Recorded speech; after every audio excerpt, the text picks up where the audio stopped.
Bismillahirrahmanirrahim. Assalamualaikum warahmatullahi wabarakatuh. Status harian normal baharu COVID-19.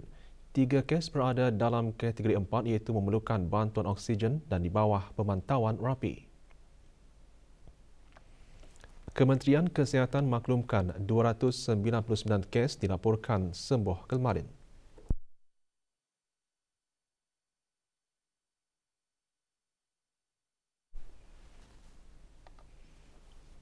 Jumlah keseluruhan pemberian 2 dos vaksin COVID-19 bagi kanak-kanak berumur 5 hingga 11 tahun 86%. Bagi remaja berumur 12 hingga 17 tahun yang mendapat 3 dos vaksin 61.6%, dan liputan bagi rakyat dan penduduk negara ini yang mendapatkan 3 dos vaksin 78.5%.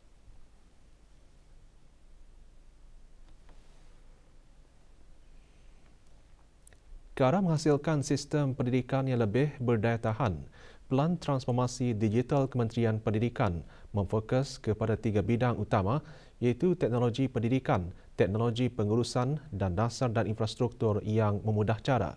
Perkara tersebut antara yang dikongsikan oleh Menteri Pendidikan semasa menghadiri mesyuarat Menteri-Menteri Pendidikan ASEAN yang diadakan di Hanoi, Vietnam. Yang Berhormat Datin Seri Setia Dr. Hajah Romaiza binti Haji Muhammad Saleh juga menjelaskan pelan tersebut antara lain bertujuan memastikan agar pembelajaran digital akan berterusan sebagai norma baharu dalam sistem pendidikan. Mesyuarat Menteri-Menteri Pendidikan ASEAN ke-12, Mesyuarat Menteri-Menteri Pendidikan ASEAN Plus 3 ke-6 dan Mesyuarat Menteri-Menteri Pendidikan East Asia Summit ke-6 dianjurkan oleh pihak Kementerian Pendidikan dan Latihan Vietnam dengan membawa tema Joint Efforts to Reimagine Learning and Building Resilience of Education Systems in ASEAN and Beyond in the New Context. Selain itu, mesyuarat-mesyuarat tersebut juga menyokong deklarasi transformasi digital sistem pendidikan di ASEAN untuk dihadapkan ke sidang kemuncak ASEAN ke-40 dan ke-41 bagi pengesahan.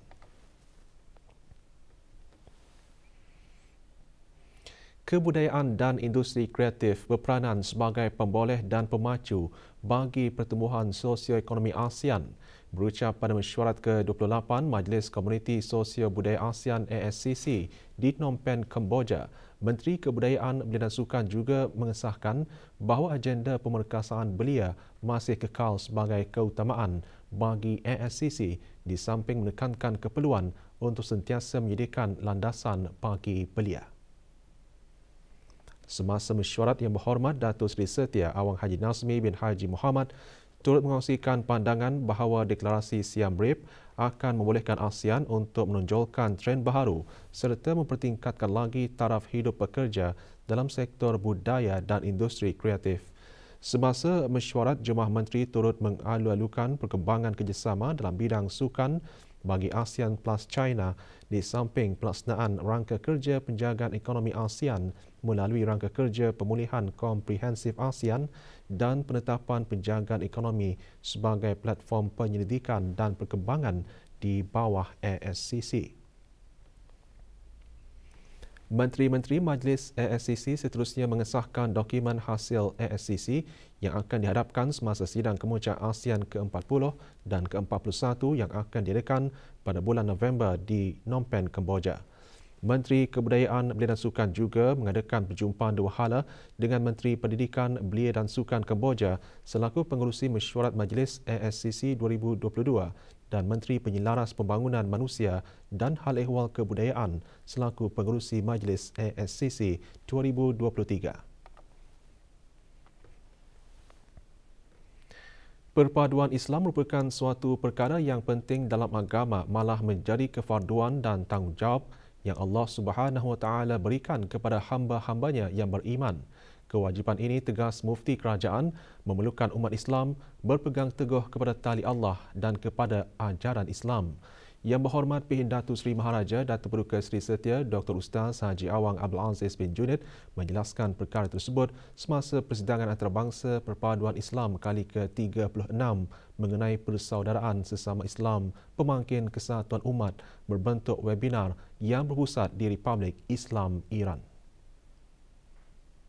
Matalabun hamun من المطالب الشرعية وفريضة من فرائض الإسلام وواجب من الواجبات التي كلف الله بها عباده المؤمنين. Yang Berhormat Behin seterusnya menegaskan bahawa kesan-kesan positif kesatuan umat Islam akan memberikan kesan-kesan positif ke atas individu dan masyarakat Islam.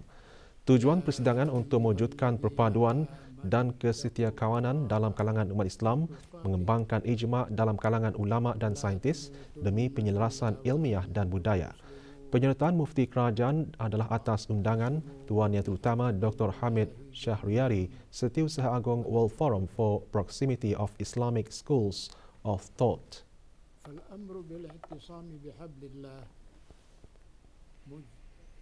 Para peserta kursus Maktab Terus Angkatan Bersenjata Diraja Brunei ABDB disaran untuk berfikiran kritikal dan inovasi dalam menghadapi cabaran dan sentiasa berdaya tahan serta berani dalam menangani isu-isu kontemporari.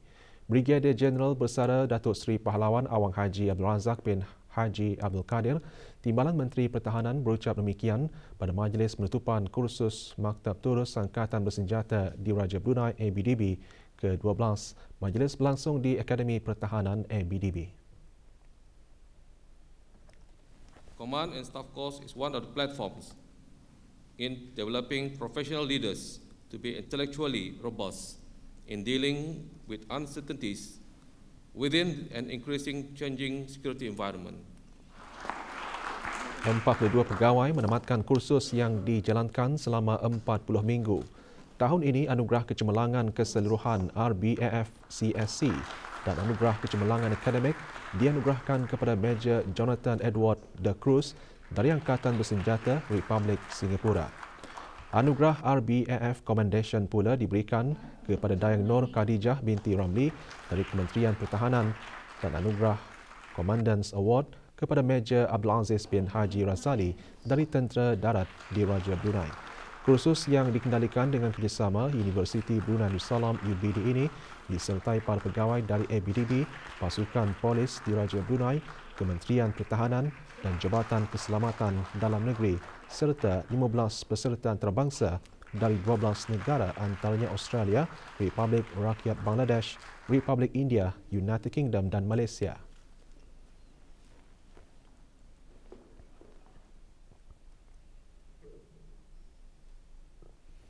Bagi menyemarakkan lagi sambutan Maulid Nabi Muhammad sallallahu alaihi wasallam, malam tadi diadakan satu forum khas di Surau Lapangan Terbang Antarabangsa Brunei Brakas.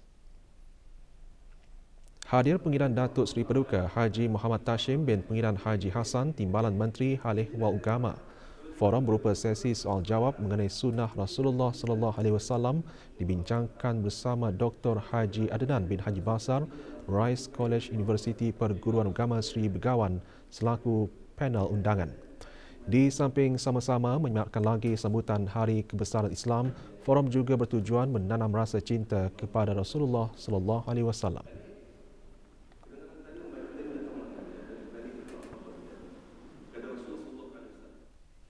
Orang ramai dinasihatkan agar sentiasa pekakan situasi cuaca yang tidak menentu yang melanda negara.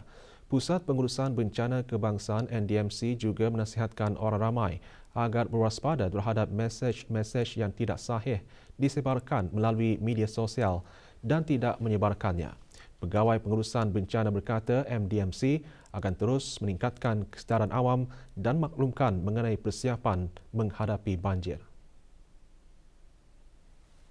Kami akan bekerja rapat dengan pihak RDB dalam mempromosikan kepentingan orang ramai dalam mengetahui apa yang perlu dibuat sebelum berlakunya musim tengkujuhan ini. Seperti musim Manila, musim peralihan dan musim timur laut ini. So, selain itu juga kami bekerja rapat dengan agensi yang memegang public relation awareness ini. We work alongside with them to ensure that the information that we kongsikan ini ada tepat dan teratur dan ada kesahihannya ia berasal daripada agensi-agensi yang diiktirafkan rasmi oleh kerajaan. Sentiasa peka memantau situasi cuaca pada masa ke semasa dan pastikan keluarga dan kejiranan kampung ada mempunyai kelengkapan yang mencukupi. So apabila ditimpa bencana ini, terutama sekali mereka yang kurang upayalah. Indeks harga pengguna IHP bagi bulan Julai 2022 menurun sebanyak 0.1% bulan ke bulan berbanding dengan bulan Jun 2022. Ini adalah disebabkan oleh penurunan indeks bukan makanan sebanyak 0.3%. Walau bagaimanapun, indeks makanan dan minuman ringan menunjukkan peningkatan sebanyak 0.9%.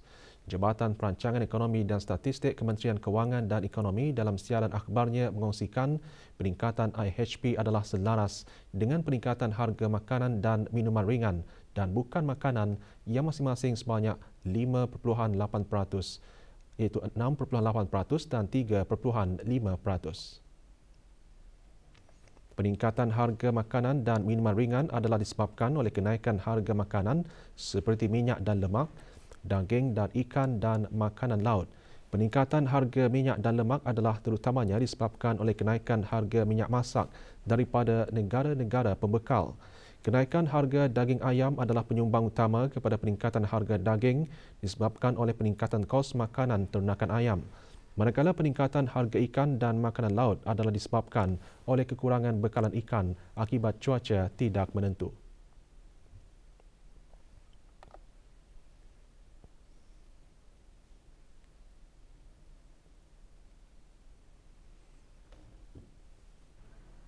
Peningkatan dalam komponen bukan makanan adalah didorong oleh pelbagai barangan dan perkhidmatan, pengangkutan dan perumahan, air, elektrik, gas dan bahan api lain. Kenaikan harga pelbagai barangan dan perkhidmatan adalah terutamanya disebabkan oleh kenaikan harga insurans kenderaan. Manakala peningkatan dalam pengangkutan adalah disebabkan oleh kenaikan harga kenderaan bermotor dan tiket penerbangan. Kenaikan kos penyelenggaraan dan perbaikan tempat kediaman dan harga sewa kediaman telah mendorong kepada peningkatan harga perumahan, air, elektrik, gas dan bahan api lain. Laporan penuh IHP bagi bulan Julai 2022 boleh didapati di laman sesawang JPES melalui deps.mofi.gov.pn.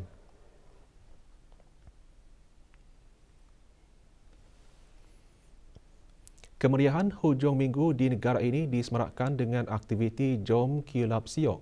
Ia sebagai salah satu destinasi baru bagi anak-anak belia memajukan bidang perniagaan masing-masing di samping memberi peluang dengan menjadikan destinasi baharu untuk meraih pendapatan. Majlis perasmian Jom Kiulap Siok berlangsung di ruang legar College IGS Kiulap. Perasmiannya disempurnakan oleh Pengiran Muhammad Amir Rizal bin Pengiran Haji Mahmud Setiausaha Tetap Kementerian Kebudayaan, Belia dan Sukan. Jom Kiulap Siok akan diadakan setiap minggu sehingga bulan Disember nanti. Dihasrat sebagai salah satu aktiviti bagi pemasaran produk dan jualan makanan, minuman, pakaian, aksesori sukan, perkhidmatan yang diusahakan oleh anak belia tempatan. Di samping itu, para belia juga berpeluang memasarkan produk dan perkhidmatan di tempat yang lebih strategik. Aktiviti akan dapat dikunjungi dari pukul 10 pagi hingga 10 malam sehingga esok.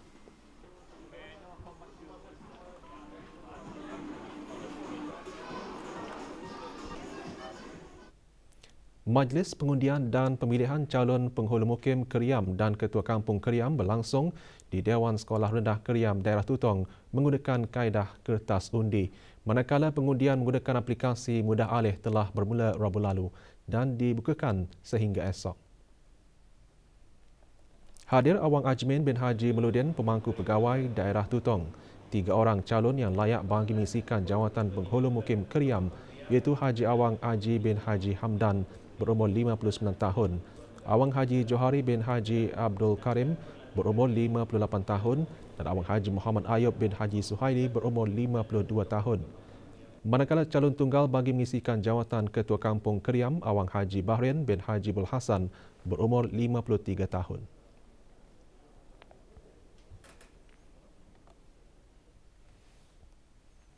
Unit Sukatan dan Timbangan Bahagian Industri dan Ekosistem Perniagaan di bawah Kementerian Kewangan dan Ekonomi kemarin melaksanakan operasi penguatkuasaan ke atas gedung-gedung perniagaan di Gadong. Ia bertujuan untuk memastikan sebarang aktiviti perdagangan oleh pihak penjual selaras dengan Akta Sukatan dan Timbangan 1983 Penggal 151 termasuk penggunaan alat sukat dan timbang bagi tujuan perdagangan yang sah, tepat dan berdaftar. Semasa operasi tersebut, beberapa produk barangan yang dijual telah gagal mematuhi akta dan peraturan sukat dan timbang. Sehubungan itu, pihak syarikat telah dikeluarkan notis peringatan dan dikehendaki hadir ke pejabat unit sukatan dan timbangan dalam tempoh 7 hari waktu bekerja dari tarikh notis dikeluarkan untuk membetulkan isu tersebut. Kegagalan untuk mematuhi dan melanggar mana-mana syarat di bawah Akta Sukatan dan Timbangan 1983 Penggal 151 adalah kesalahan dan boleh dikenakan denda RM500 atau penjara 3 bulan. Para peniaga dan pengguna alat sukat dan timbang juga dikehendaki untuk sentiasa mematuhi peraturan-peraturan atau penelitian alat-alat sukatan dan timbangan 1994 di bawah Seksyen 3-2. Jika gagal mematuhi peraturan tersebut, boleh dikenakan denda RM1,000 atau penjara 3 bulan atau kedua-duanya sekali. Manakala timbangan, sukatan atau alat untuk menimbang dirampas. Bagi sebarang pertanyaan lanjut, email kepada stt@mofi.gov.bn. Ahli-ahli Persekutuan Peniaga-Peniaga Melayu Brunei PPPMB petang kemarin mengadakan majlis sambutan Maulidur Rasul. Majlis berlangsung di Ibu Pejabat Persekutuan berkenaan.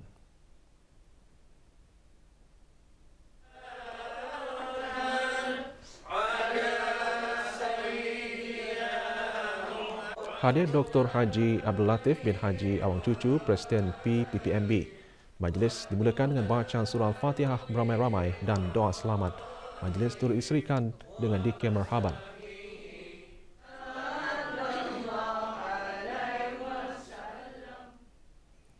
Kementerian Sumber Utama dan Pelancongan melalui Jabatan Pertanian dan Agri Makanan sentiasa mengalu-alukan dan secara berterusan memberikan galakan, bimbingan dan dukungan dalam menjayakan aktiviti pertanian di negara ini. Golongan belia khususnya perlu berani menceburkan diri dalam bidang pertanian dan seterusnya membantu negara dalam meningkatkan pertumbuhan keluaran dalam negara kasar. Syarikat Al-Rashid yang beroperasi di KKP Berboloh dan KKP Wasan memperoleh 8 metrik tan padi bagi kawasan seluas 2 hektar. Saya mengusahakan tanaman padi dan padi yang kami tanam ialah padi sembada 188 dan saya mengusahakan tapak seluas 2 hektar untuk penanaman padi ini.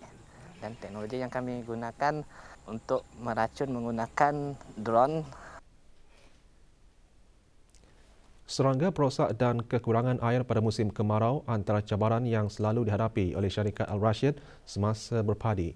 Pada musim kemarau, cara mereka mengatasinya dengan menggunakan pam air dari sungai ke ladang. Ikuti paparannya dalam berita ekonomi Isnin ini pukul 2.30 petang di saluran RTB Perdana.